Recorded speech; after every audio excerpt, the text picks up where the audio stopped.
Everyone, welcome back to my YouTube channel. I hope ನೀವೆಲ್ಲರೂ ಚೆನ್ನಾಗಿದ್ದೀರಾ ಅಂತ ಅನ್ಕೊಂತೀನಿ. ನಾನು ಕೂಡ ತುಂಬಾ ಚೆನ್ನಾಗಿದ್ದೀನಿ.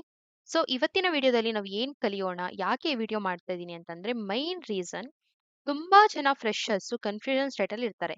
ಯಾಕೆ ಕನ್ಫ್ಯೂಷನ್ ಸ್ಟೇಟ್ ಅಲ್ಲಿ ಇರ್ತಾರೆ ಅಂತಂದ್ರೆ ಅವ್ರಿಗೆ ಯಾವ ಪ್ರೋಗ್ರಾಮಿಂಗ್ ಲ್ಯಾಂಗ್ವೇಜ್ ನ ಚೂಸ್ ಮಾಡ್ಕೊಬೇಕು ಅಂಡ್ ಯಾವ್ದನ್ನ ಕಲಿಬೇಕು ಅನ್ನೋದು ತುಂಬಾ ಕನ್ಫ್ಯೂಷನ್ ಸ್ಟೇಟ್ ಅಲ್ಲಿ ಇರ್ತಾರೆ. ಇವಾಗ ಒಂದು ಫ್ರೆಶರ್ ಫಂಡಮೆಂಟಲ್ಸ್ ಅಲ್ಲಿ ನಮ್ ಪ್ರತಿ ಒಂದು ಬಿಟೆಕ್ ಆಗ್ಲಿ ಬಿಇ ಆಗ್ಲಿ ಫಂಡಮೆಂಟಲ್ಸ್ ಎಲ್ಲಾ ಸಬ್ಜೆಕ್ಟ್ಸ್ ಇರುತ್ತೆ ಅಲ್ವಾ. ಸಿ ಇರುತ್ತೆ, ಪೈಥಾನ್ ಇರುತ್ತೆ, ಇವನ್ ಜಾವಾ ಇರುತ್ತೆ, ಇವೆಲ್ಲ ರ್ಯಾಂಡಮ್ ಆಗಿರುತ್ತೆ. ಸೊ ಎಲ್ಲಾ ಪ್ರೋಗ್ರಾಮಿಂಗ್ ಲ್ಯಾಂಗ್ವೇಜಸ್ ಕಲಿಬೇಕಾ ಅಥವಾ ಓನ್ಲಿ ಒಂದ್ ಪ್ರೋಗ್ರಾಮಿಂಗ್ ಲ್ಯಾಂಗ್ವೇಜ್ ಕಲ್ತ್ರೆ ಸಾಕಾ, ಇಲ್ಲ ಎಲ್ಲಾ ಕಲಿತಾ ಇದೀನಿ ನನ್ಗೆ ಯಾವ್ದು ಬರ್ತಿಲ್ಲ ಅನ್ನೋ ಒಂದು ಕನ್ಫ್ಯೂಷನ್ ಸ್ಟೇಟ್ ಅಲ್ಲಿ ಇರ್ತಾರೆ. ಸೊ ಅವ್ರಿಗೆಲ್ಲ ಈ ಒಂದು ವಿಡಿಯೋ ಯೂಸ್ ಆಗ್ಲಿ ಅಂತ ಹೇಳ್ಬಿಟ್ಟು ನಾನು ಈ ವಿಡಿಯೋನ ಮಾಡ್ತಾ ಇದ್ದೀನಿ. ಪ್ಲೀಸ್ ಅಂಟಿಲ್ ಎಂಡ್ ನೀವು ದಯವಿಟ್ಟು ನೋಡಿದ್ರೆ ನಿಮ್ಗೆ ಖಂಡಿತ ಯೂಸ್ ಆಗುತ್ತೆ ಅಂತ ನಾನು ಅನ್ಕೊಂತೀನಿ. ಓಕೆ, ಸಿ ಫಸ್ಟ್ ನಾನು ಪೈಥಾನ್ ಕಲ್ತೆ, ಸಿ ಕಲ್ತೆ, ಜಾವಾ ಕಲ್ತಿದ್ದೀನಿ, C++ ಕಲ್ತಿದ್ದೀನಿ, ಇವೆಲ್ಲ ಕಲ್ತಿದ್ದೀನಿ. ಬಟ್ ನಾನು ಕ್ಲಾರಿಟಿ ಆಗಿಲ್ಲ, ಲೈಕ್ ಪರ್ಫೆಕ್ಟ್ ಇಲ್ಲ, ಓನ್ಲಿ ಬೇಸಿಕ್ಸ್ ಬರುತ್ತೆ ಅಂತಂದ್ರೆ ಅದು ಕೂಡ ನಿಮ್ಗೆ ತುಂಬಾ ಎಫೆಕ್ಟಿವ್ ಅಂತಾನೆ ಹೇಳ್ಬೋದು. ಅಂಡ್ ಆಲ್ಸೋ ಇವಾಗ ನಾನು ಫಾರ್ ಎಕ್ಸಾಂಪಲ್ ಒಂದು ರಿಯಲ್ ಟೈಮ್ ಎಕ್ಸಾಂಪಲ್ ತಗೊಂತೀನಿ. ಒಬ್ರು ಸುರೇಶ್ ಅಂತ ಮಹೇಶ್ ಅಂತ ಇರ್ತಾರೆ. ಸುರೇಶ್ ಅನ್ನೋನು ಪ್ರತಿ ದಿನ ಕಲಿತಾನೆ ಇರ್ತಾನೆ. ಎಲ್ಲಾ ಒಂದು ಅಂತಂದ್ರೆ 6 ಅವರ್ಸ್ ಅವನು ಟೈಮ್ ಸ್ಪೆಂಡ್ ಮಾಡ್ತಾ ಇರ್ತಾನೆ. ಅಂತಂದ್ರೆ ಕಲಿಯೋದಕ್ಕೆ 6 ಅವರ್ಸ್ ಟೈಮ್ ಸ್ಪೆಂಡ್ ಮಾಡ್ತಾ ಇರ್ತಾನೆ. ಮಹೇಶ್ ಅನ್ನೋನು ಓನ್ಲಿ 1 ಅವರ್ ಟೈಮ್ ಸ್ಪೆಂಡ್ ಮಾಡ್ತಾ ಇರ್ತಾನೆ ಅಲ್ವಾ. ಮಹೇಶ್ ಅನ್ನೋನು ಯಾವ್ದ್ರ ಮೇಲೆ ಟಾರ್ಗೆಟ್ ಮಾಡಿದಾನೆ ಅಂತ ಅವನ್ಗೆ ಅದು ಕ್ಲಾರಿಟಿ ಇರುತ್ತೆ. ಬಟ್ ಸುರೇಶ್ ಅನ್ನೋನು ಏನ್ ನಾನು ಕಾನ್ಸಂಟ್ರೇಟ್ ಮಾಡ್ತಿದ್ದೀನಿ ಅಂತ ಕ್ಲಾರಿಟಿ ಇಲ್ಲದೆ 6 ಅವರ್ಸ್ ಸ್ಪೆಂಡ್ ಮಾಡಿ ಎಲ್ಲಾನು ಕಲಿತಾ ಇರ್ತಾನೆ.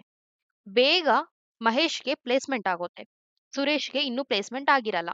ಅವನಿಗೆ ಎಲ್ಲಾ ನಾಲೆಡ್ಜ್ ಇದೆ, ಅಂದ್ರೆ ಎಲ್ಲಾ ಸಬ್ಜೆಕ್ಟ್ಸ್ ನಾಲೆಡ್ಜು ಸ್ವಲ್ಪ ಸ್ವಲ್ಪ ಇದೆ. ಬಟ್ ಮಹೇಶ್ಗೆ ಓನ್ಲಿ ಒನ್ ಸಬ್ಜೆಕ್ಟ್ ನಾಲೆಡ್ಜ್ ಇದೆ. ಅದು ಮೇನ್ ರೀಸನ್ ಅವನ್ಗೆ ಪ್ಲೇಸ್ಮೆಂಟ್ ಆಗಿದೆ. ಯಾಕಂತಂದ್ರೆ ನೀವು ಎಲ್ಲಾನು ಮಿಕ್ಸ್ ಮಾಡಿ ಓದೋಕ್ಕೂ ಮುಂಚೆ ಫಸ್ಟ್ ಯಾವ್ದಾದ್ರೂ ಒಂದ್ ಸಬ್ಜೆಕ್ಟ್ ನ ತಗೊಂಡು ಅದನ್ನ ಕ್ಲಾರಿಟಿ ಆಗಿ ಫಸ್ಟ್ ನೀವು ಅದನ್ನ ಓದ್ಕೊಂಡ್ರೆ ನಿಮ್ಗೆ ಇದು ತುಂಬಾನೇ ಬೆನಿಫಿಟ್ ಆಗುತ್ತೆ. ಇವಾಗ ನೀವು ಒಂದ್ ಸಬ್ಜೆಕ್ಟ್ ಕರೆಕ್ಟ್ ಪರ್ಫೆಕ್ಟ್ ಆಗಿದ್ದೀರಾ ಅಂತಂದ್ರೆ ಅದು ತುಂಬಾ ಯೂಸ್ಫುಲ್. ನೀವು ಎಲ್ಲಾ ಸಬ್ಜೆಕ್ಟ್ಸ್ ಓದ್ತಿದ್ದೀರಾ ನನ್ಗೆ ಯಾವ್ದು ಬರ್ತಿಲ್ಲ ಅಂತಂದ್ರೆ ಇಟ್ಸ್ ವೆರಿ ರಾಂಗ್ ಡಿಸಿಷನ್ ಅಲ್ವಾ. ಸೊ ಅದೇ ತರ ನೀವು ಕೂಡ ಅಷ್ಟೇ ಯಾವ್ದಾದ್ರು ಒಂದು ಪ್ರೋಗ್ರಾಮಿಂಗ್ ಲ್ಯಾಂಗ್ವೇಜ್ ನಿಮಗೆ ಯಾವ್ದು ಇಷ್ಟ, ಯಾವ್ದು ಕಂಫರ್ಟೇಬಲ್, ಅದನ್ನ ಚೂಸ್ ಮಾಡ್ಕೊಂಡು ನೀವು ಓದಿದ್ರೆ 100% ನಿಮ್ಗೆ ಅದು ಯೂಸ್ಫುಲ್ ಅಂತಾನೆ ಹೇಳ್ಬೋದು. ಸಿ ಸರಿ, ನಾನು ಆಯ್ತು ಒಂದು ಪ್ರೋಗ್ರಾಮಿಂಗ್ ಲ್ಯಾಂಗ್ವೇಜ್ ನಾನು ಕಂಫರ್ಟೇಬಲ್ ಚೂಸ್ ಮಾಡ್ಕೊಂತೀನಿ. ಯಾವ್ದು ಚೂಸ್ ಮಾಡ್ಕೊಬೇಕು, ಯಾವ್ದು ಚೂಸ್ ಮಾಡ್ಕೊಂಡ್ರೆ ಕಂಪನೀಸ್ಗೆ ಬೆನಿಫಿಟ್, ನನ್ನ ಕಂಪನಿ ಎಂಟರ್ ಆದ್ಮೇಲೆ ಯಾವ ಪ್ರೋಗ್ರಾಮಿಂಗ್ ಲ್ಯಾಂಗ್ವೇಜ್ ನಾನು ಮಾಡ್ಬೋದು ಅಂತ ನಾನು ಹೇಳ್ತೀನಿ. ಸಿ ನಾನು ಅಂತಂದ್ರೆ ನಾನು ನನ್ನ ಸುತ್ತಮುತ್ತ ಫ್ರೆಂಡ್ ಸರೌಂಡಿಂಗ್ಸ್ ಅಂಡ್ ನಮ್ಮ ಕಂಪನಿಯಲ್ಲೂ ಯೂಸ್ ಮಾಡ್ತಿರೋ ಅಂತ ಒಂದು ಲ್ಯಾಂಗ್ವೇಜ್ ನಾನು ಹೇಳ್ತೀನಿ. ಏನಂತಂದ್ರೆ ಜಾವಾ ಇಸ್ ಮೈನ್. ತುಂಬಾ ಕಂಪನೀಸ್ ಅಲ್ಲಿ MNC ಕಂಪನಿ ಪರ್ಟಿಕ್ಯುಲರ್ ಆಗಿ ಹೇಳ್ಬೇಕು ಅಂತಂದ್ರೆ ತುಂಬಾ MNC ಕಂಪನೀಸ್ ಅಲ್ಲಿ ಜಾವಾನ ಯೂಸ್ ಮಾಡ್ತಾ ಇದ್ದಾರೆ. ಓಕೆ, ಜಾವಾ ಅಂತಂದ್ರೆ ಇನ್ನು ಅಡ್ವಾನ್ಸ್ ವರ್ಷನ್ ಅಲ್ಲಿ .NET ನ ಫ್ರೇಮ್ ವರ್ಕ್ ಯೂಸ್ ಮಾಡ್ತಿದ್ದಾರೆ. C# ಕಲ್ತ್ಕೊಂಡು .NET ಯೂಸ್ ಮಾಡ್ತಿದ್ದಾರೆ.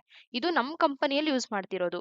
ಅದೇ ತರ ನಾನು ನಮ್ಮ ಫ್ರೆಂಡ್ಸ್ನ ಸ್ವಲ್ಪ ಜನನು ಕೇಳಿ ತಿಳ್ಕೊಂಡಿದ್ದೀನಿ. ಸೊ ಅವ್ರ ಕಂಪನೀಸ್ ಅಲ್ಲೂ ತುಂಬಾ ಜನಕ್ಕೆ ಜಾವಾನ ಯೂಸ್ ಮಾಡ್ತಿದ್ದಾರೆ. ಯಾಕಂತಂದ್ರೆ ಅವ್ರಿಗೆ ಪೈಥಾನ್ ಬರುತ್ತೆ, ಸ್ಟಿಲ್ ನೀವು ಜಾವಾ ಕಲ್ತ್ಕೊಳ್ಳಿ ಅಂತ ಹೇಳ್ಬಿಟ್ಟು ಜಾವಾ ಕಲಿಸಿ ಜಾವಾ ಮೇಲೆ ಅವರು ಕ್ಲೈಂಟ್ಸ್ ಜೊತೆ ವರ್ಕ್ ಮಾಡ್ತಿದ್ದಾರೆ. ಓಕೆ, ಸೊ ಜಾವಾ ಅನ್ನೋದು ಒಂದು ಮೇಜರ್ ಅಂತಾನೆ ಹೇಳ್ಬೋದು. ಈವನ್ ನೀವು ಜಾವಾ ಕಲ್ತ್ರೆ ಪೈಥಾನ್ ನಿಮ್ಗೆ ಈಸಿಯಾಗಿ ಬರುತ್ತೆ. ನಾನ್ ಸಜೆಸ್ಟ್ ಮಾಡ್ತೀನಿ ಅಂತಂದ್ರೆ ಸಿಂಪಲ್ ಪೈಥಾನ್, C++, ಜಾವಾ ಇವು ಎಲ್ಲದರಲ್ಲೂ ನೀವು ಯಾವ್ದನ್ನ ಕಲಿಬೇಕು ಅಂತ ಆಸಕ್ತಿ ಇಡ್ಬೇಕಂತಂದ್ರೆ ಜಾವಾ ಅಂತ ಬೆಸ್ಟ್ ಅಂತ ಹೇಳ್ತೀನಿ. ಬಟ್ ಇಲ್ಲಿ ಕೂಡ ಒಂದು ಟ್ವಿಸ್ಟ್ ಇರುತ್ತೆ. ಏನಂತಂದ್ರೆ MNC ಕಂಪನೀಸ್ ಅಲ್ಲಿ ಜಾವಾ ಯೂಸ್ ಮಾಡ್ತಾರೆ. ಸಪೋಸ್ ನೀವು data analytics, data engineering, data science, ಇವು ಯಾವುದೇ ಒಂದು ಮಷಿನ್ ಲರ್ನಿಂಗ್, AI ಈ ಒಂದು ರೋಲ್ಸ್ ಮೇಲೆ ಹೋಗ್ಬೇಕು ಅಂತಂದ್ರೆ ನೀವು 100% ಪೈಥಾನ್ ನ ಕಲೀಲೇಬೇಕು ಅಲ್ವಾ. ಯಾಕಂತಂದ್ರೆ ಪೈಥಾನ್ ಈಸ್ ಬೇಸ್ ಫಾರ್ ಇವೆಲ್ಲದಕ್ಕೂ ಪೈಥಾನ್ ಬೇಸ್ ಆಗಿರುತ್ತೆ. ಸೊ ಅದಕ್ಕೆ ನೀವು ಪೈಥಾನ್ ನ ಕಲಿಬೇಕಾಗುತ್ತೆ. ಸಿ ನಾನು ಎಲ್ಲಾನು ಕಲಿ ಅಂತ ಹೇಳ್ತಾ ಇಲ್ಲ. ಫಸ್ಟ್ ಒಂದು ಯಾವುದೇ ಒಂದು ಪ್ರೋಗ್ರಾಮಿಂಗ್ ಲ್ಯಾಂಗ್ವೇಜ್ ನೀವು ಕಂಫರ್ಟಬಲ್ ಆಗಿರೋಂಥ ಪ್ರೋಗ್ರಾಮಿಂಗ್ ಲ್ಯಾಂಗ್ವೇಜ್ ನ ನೀವು ಚೂಸ್ ಮಾಡ್ಕೊಂಡು ಫಸ್ಟ್ ಒಂದನ್ನ ಕಲ್ತ್ಕೊಳ್ಳಿ. ಅದು ಪರ್ಫೆಕ್ಟ್ ಇದೀರಾ ಅಂದಾಗ ಮಾತ್ರ ನೆಕ್ಸ್ಟ್ ಇದಕ್ಕೆ ಹೆಜ್ಜೆ ಹಾಕ್ಬೋದು ಅಲ್ವಾ.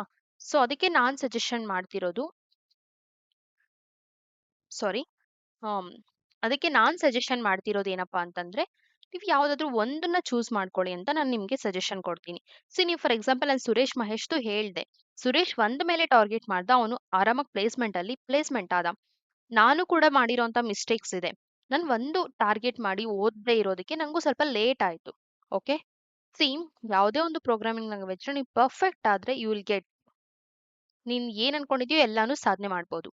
ಸಿ ಕಂಪನಿಗೆ ಮೈನ್ ನೀವು ಫ್ರಂಟ್ ಎಂಡ್ ಕಡೆ ಹೋಗ್ತೀರಾ ಅಂತಂದ್ರೆ 100% ನಿಮ್ಗೆ HTML, CSS, ಜಾವಾ ಸ್ಕ್ರಿಪ್ಟ್ ಬರಬೇಕು. ಯಾವ್ದಾದ್ರೂ ಒಂದು ಫ್ರೇಮ್ ವರ್ಕ್, ಆಂಗ್ಯುಲರ್, ರಿಯಾಕ್ಟ್ ಏನೋ ಒಂದು ಬರಬೇಕು. ಓಕೆ. ಇಲ್ಲ ನಾನು ಬ್ಯಾಕ್ ಎಂಡ್ ಮಾಡ್ತೀನಿ ಅಂತಂದ್ರೆ ಒನ್ ಪರ್ಟಿಕ್ಯುಲರ್ ಪ್ರೋಗ್ರಾಮಿಂಗ್ ಲ್ಯಾಂಗ್ವೇಜ್ ನಿಮ್ಗೆ ಬರಲೇಬೇಕು. ಪ್ರೆಸೆಂಟ್ ನಾನು ಹೇಳ್ತೀನಿ ಹೇಳಕ್ ಇಷ್ಟಪಡ್ತೀನಿ ಏನಂತಂದ್ರೆ ಮರ್ನ್‌ಗೆ ತುಂಬಾನೇ ಸ್ಕೋಪ್ ಇದೆ. ಅಂತಂದ್ರೆ ಮಾಂಗೋ ಡಿಬಿ, ಎಕ್ಸ್‌ಪ್ರೆಸ್ JS, ನೋಡ್ JS, ರಿಯಾಕ್ಟ್ JS ಈ 4 ನೀವು ಕಲ್ತ್ಕೊಂಡ್ರೆ ಜಾವಾ, ಪೈಥಾನ್ ಯಾವ್ದೂ ಬೇಕಾಗಿಲ್ಲ. ಬಟ್ ಅದು ತುಂಬಾ ಡಿಫಿಕಲ್ಟಿ ಇದೆ. ಸೊ ನೀವು ಅವನ್ನ ಕಲ್ತ್ಕೊಂಡ್ರೆ ನಿಮ್ಗೆ ಈಸಿಯಾಗಿ ನೀವು ಸ್ಕೋರ್ ಮಾಡ್ಬೋದು. ಒಂದು ಕಂಪನೀಸ್ ಅಲ್ಲಿ ಕೂಡ ನಿಮ್ಗೆ ತುಂಬಾ ಒಂದು ಪೊಸಿಷನ್ ಸಿಗೋದೇ ಚಾನ್ಸಸ್ ಇರುತ್ತೆ. ಓಕೆ. ಸಿ ಗೈಸ್ ನಾನು ಹೇಳೋದಿಷ್ಟೇ. ಫಸ್ಟ್ ಟ್ರೆಂಡಿಂಗ್ ಯಾವ ಸಬ್ಜೆಕ್ಟ್ಸ್, ಟ್ರೆಂಡಿಂಗ್ ಯಾವುದಕ್ಕೆ ಸ್ಕೋಪ್ ಇದೆಯೋ ಫಸ್ಟ್ ಅದ್ರ ಮೇಲೆ ಕಾನ್ಸಂಟ್ರೇಟ್ ಮಾಡಿ ಓದಿ. ಫಂಡಮೆಂಟಲ್ಸ್ ಓಕೆ ಫ್ರೆಶರ್ಸ್ ಆದ್ವಿ, ನಾವು ಏನೋ ಒಂದು ಓದ್ತಿದೀವಿ. ಅಂದ್ರೆ ಬರೀ ಸ್ಕೋರಿಂಗ್ಗೆ ನಾವು ಜಸ್ಟ್ ಬೈಹೆಟ್ ಮಾಡ್ತಿದೀವಿ ಅಂತಂದ್ರೆ ಇಟ್ಸ್ ವೆರಿ ರಾಂಗ್. ನಾವು ಕೂಡ ಮಾಡಿರೋದು ಅದೇ ಮಿಸ್ಟೇಕ್ಸ್. ಬಟ್ ನಮ್ಗೆ ಇವಾಗ ರಿಯಲೈಸ್ ಆಗುತ್ತೆ. ಇವಾಗ ರಿಯಲೈಸ್ ಆದ್ರೂ ನಾವ್ ಏನ್ ಮಾಡಕ್ಕೂ ಆಗೋದಿಲ್ಲ ಅಲ್ವಾ? ಸೊ ಅದಕ್ಕೆ ನಾನು ನಿಮ್ಗೆ ಹೇಳ್ತಿದ್ದೀನಿ, ಫಸ್ಟ್ ನೀವು ಇವಾಗೇ ರಿಯಲೈಸ್ ಆಗಿ, ಈ ಕ್ಷಣನೇ ರಿಯಲೈಸ್ ಆಗಿ ಪ್ಲೀಸ್ ಒಂದು ಕರೆಕ್ಟ್ ವೇ ಅಲ್ಲಿ ಡಿಸಿಷನ್ ತಗೊಂಡು ನೀಟಾಗಿ ಒಂದು ಯಾವುದೇ ಒಂದು ಓದ್ಬೇಕಂತಂದ್ರೆ ತಗೊಂಡು ಅದನ್ನ ನೀಟಾಗಿ ಓದ್ಕೊಂಡು ಹೋದ್ರೆ ನಿಮ್ಗೆ ಇಟ್ಸ್ ವೆರಿ ಯೂಸ್ಫುಲ್ ಅಂತಾನೆ ಹೇಳ್ಬೋದು. ಓಕೆ. ನಿಮ್ಗೆ ಏನಾದ್ರೂ ಡೌಟ್ಸ್ ಇದ್ರೆ ನಂಗೆ ಕಮೆಂಟ್ ಬಾಕ್ಸ್ ಅಲ್ಲಿ ತಿಳಿಸಿ. ನಾನು ಆದಷ್ಟು ನನ್ನ ಮೈನ್ ಟಾರ್ಗೆಟ್ ಏನು ಅಂತಂದ್ರೆ ತುಂಬಾ ಜನ ಕನ್ಫ್ಯೂಸ್ ಆಗ್ತಿದ್ದಾರೆ. ಯಾವ್ದು ಓದ್ಬೇಕು, ಪೈಥಾನ್ ಓದ್ಬೇಕಾ, ಜಾವಾ ಓದ್ಬೇಕಾ, ಸಿ ಓದ್ಬೇಕಾ, ಈ ತರ ಕನ್ಫ್ಯೂಸ್ ಆಗ್ತಿದ್ದಾರೆ. ನೀವು ಸಪೋಸ್ ಎಂಬೆಡೆಡ್ ಸಿಸ್ಟಮ್ಸ್ಗೆ ಹೋಗಿದ್ದೀರಾ ಅಂತಂದ್ರೆ ಅಲ್ಲಿ ಸಿ ನಿಮ್ಗೆ ಇರಲೇಬೇಕು. ಆಟೋಮೇಷನ್, ಕಾರ್ ಆಟೋಮೇಷನ್, ಡಿಸೈನಿಂಗ್ ಇವೆಲ್ಲ ಮಾಡ್ಬೇಕು ಅಂತಂದ್ರೆ ನಿಮ್ಗೆ ಸಿ ಬರಬೇಕು. ಸೊ ಅದಕ್ಕೆ ಪ್ರತಿಯೊಂದು ಲೈಕ್ ರಿಕ್ವೈರ್ಮೆಂಟ್ಸ್ಗೂ ಒಂದೊಂದು ಲ್ಯಾಂಗ್ವೇಜ್ ಬೇಕಾಗುತ್ತೆ. ನಾನ್ ಎಕ್ಸ್ಪೀರಿಯನ್ಸ್ ಮಾಡಿರೋ ಪ್ರಕಾರ ಜಾವಾ ತುಂಬಾ ಯೂಸ್ ಮಾಡ್ತಿದ್ದಾರೆ. ಸೊ ಅದಕ್ಕೆ ಹೇಳ್ದೆ ಅಷ್ಟೇ. And data engineering, data analytics ಇವ್ದ್ರ ಮೇಲೆ ಹೋದ್ರೆ ನೀವು 100% ನಿಮ್ಗೆ ಪೈಥಾನ್ ಬರಲೇಬೇಕು. ಇಟ್ಸ್ ವೆರಿ ನೆಸೆಸರಿ ಇದು. ನಿಮ್ಗೆ ಬರಲೇಬೇಕು, ಬೇರೆ ಆಪ್ಷನ್ ಇಲ್ಲ. ಸೊ ಈವನ್ ನಾವು ಇವಾಗ ಪೈಥಾನ್ ಕಲ್ತಿರ್ತೀವಿ, ಕಂಪನಿಗೆ ಎಂಟರ್ ಆದ್ವಿ, ಅಲ್ಲಿ ಯೂಸ್ ಮಾಡೋ ಲ್ಯಾಂಗ್ವೇಜೇ ಬೇರೆ ಇರುತ್ತೆ. ಸೊ ಅದಕ್ಕೆ ನಿಮ್ಗೆ ಎನಿ ಒನ್ ಪ್ರೋಗ್ರಾಮಿಂಗ್ ಲ್ಯಾಂಗ್ವೇಜ್ ಬಂದ್ರೆ ಸಾಕು, ಇಂಟರ್ವ್ಯೂ ಕ್ರ್ಯಾಕ್ ಮಾಡೋವರೆಗೂ ಅಷ್ಟೇ ಅದು. ಬಟ್ ಎಂಟರ್ ಆದ್ಮೇಲೆ ನೀವು ಮಾಡೋದೇ ಬೇರೆ ಇರುತ್ತೆ. ನೀವ್ ಅನ್ಕೊಂಡಿರ್ತೀರಾ ನೀನ್ ಡೆವಲಪರ್ ಆಗ್ಬೇಕು, ಅವ್ನ್ ಕಂಪನಿ ರಿಕ್ವೈರ್ಮೆಂಟ್ ಮೇಲೆ ನಿಂಗೆ ಸಪೋರ್ಟ್ ಕೊಟ್ಟ ಅದನ್ನು ಕೂಡ ಮಾಡ್ಬೇಕು ನೀನ್. ಇಲ್ಲ ನಂಗೆ ಸಪೋರ್ಟ್ ಇಷ್ಟ ಇಲ್ಲ, ನಂಗೆ ಡೆವಲಪ್ಮೆಂಟ್ ಸೈಡೇ ಬೇಕು ಅಂತಂದ್ರೆ ಚಾನ್ಸ್ ಇಲ್ಲ. ನೀವ್ ಯಾವ್ದು ಕೊಟ್ರು ರೆಡಿ ಆಗಿದ್ದು ಮಾಡೋ ತರ ಇರ್ಬೇಕು. ಇದೆಲ್ಲ ಒಂದು ನೀವು ಬಿಟೆಕ್ ಆದ್ಮೇಲೆ, ಕಂಪನಿಗೆ ಎಂಟರ್ ಆದ್ಮೇಲೆ ನಿಮ್ಗೆ ಅರ್ಥ ಆಗುತ್ತೆ. ಬಟ್ ಸ್ಟಿಲ್ ಈ ವಿಡಿಯೋ ನಿಮ್ಗೆ ಯೂಸ್ಫುಲ್ ಅಂತ ಅನ್ಕೊಂತೀನಿ. ನಿಮ್ಗೆ ಏನೇ ಡೌಟ್ಸ್ ಇದ್ರು ಕಮೆಂಟ್ ಬಾಕ್ಸ್ ಅಲ್ಲಿ ತಿಳಿಸಿ. ನಾನು ಆದಷ್ಟು ವಿಡಿಯೋಸ್ನ ಮಾಡೋದಕ್ಕೆ ಟ್ರೈ ಮಾಡ್ತೀನಿ. ನನ್ನ ಟಾರ್ಗೆಟ್ ಏನಾಗಿರುತ್ತೆ ಅಂತಂದ್ರೆ ಆಲ್ಮೋಸ್ಟ್ ಯಾರೇ ಏನೋ ಒಂದು ನಾವ್ ಏನ್ ಮಿಸ್ಟೇಕ್ಸ್ ಮಾಡಿದೀವೋ ನಮ್ಮ ಜೂನಿಯರ್ಸ್ ಆ ಮಿಸ್ಟೇಕ್ಸ್ ನ ಮಾಡಬಾರ್ದು ಅನ್ನೋ ಒಂದೇ ನಂದು ಟಾರ್ಗೆಟ್ ಆಗಿರುತ್ತೆ. ಅಂಡ್ ಆದಷ್ಟು ಎಲ್ಲಾರ್ಗೂ ಜಾಬ್ಸ್ ಬರಬೇಕು, ಎಲ್ಲಾರು ಪ್ಲೇಸ್ಮೆಂಟ್ ಆಗ್ಬೇಕು ಅಂತ ಒಂದೇ ನನ್ನ ಟಾರ್ಗೆಟ್ ಆಗಿರುತ್ತೆ. ಸೊ ಇದಕ್ಕೆ ಏನೇನ್ ರಿಕ್ವೈರ್ಮೆಂಟ್ಸ್ ಬೇಕು, ಇದಕ್ಕೆ ಯಾವ್ಯಾವ ಇನ್ಫಾರ್ಮೇಶನ್ ಬೇಕು ಎಲ್ಲ ನಾನು ಆದಷ್ಟು ಕಲೆಕ್ಟ್ ಮಾಡಿ ನಿಮ್ಗೆ ಕೊಡಕ್ಕೆ ನಾನು ಟ್ರೈ ಮಾಡ್ತೀನಿ. ಸೊ ಈ ವಿಡಿಯೋ ಯೂಸ್ಫುಲ್ ಅಂತ ಅನ್ಕೊಂತೀನಿ. ಪ್ಲೀಸ್ ಗೈಸ್ ಸಬ್ಸ್ಕ್ರೈಬ್ ಮಾಡ್ಕೊಂಡು ನೋಡಿ. ಇದು ಫ್ರೀ ಆಫ್ ಕಾಸ್ಟ್. ಏನು ನಿಮ್ಗೆ ನೀವು ಏನು ಅದನ್ನ ಪೇ ಮಾಡಿ ಸಬ್ಸ್ಕ್ರೈಬ್ ಮಾಡ್ಕೊಳ್ಳೋ ಅಷ್ಟೇನಿಲ್ಲ. ಜಸ್ಟ್ ಸಬ್ಸ್ಕ್ರೈಬ್ ಬಟನ್ ಕ್ಲಿಕ್ ಮಾಡಿದ್ರೆ ನಿಮ್ಗೆ ಸಬ್ಸ್ಕ್ರೈಬ್ ಅದು ಆಗುತ್ತೆ.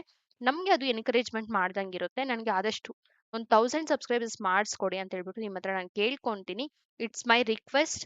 And also all of you take care. ಈ ವಿಡಿಯೋನ ನಾನು ಇಲ್ಲಿಗೆ ಎಂಡ್ ಮಾಡ್ತಾ ಇದೀನಿ. All of you take care. Bye by.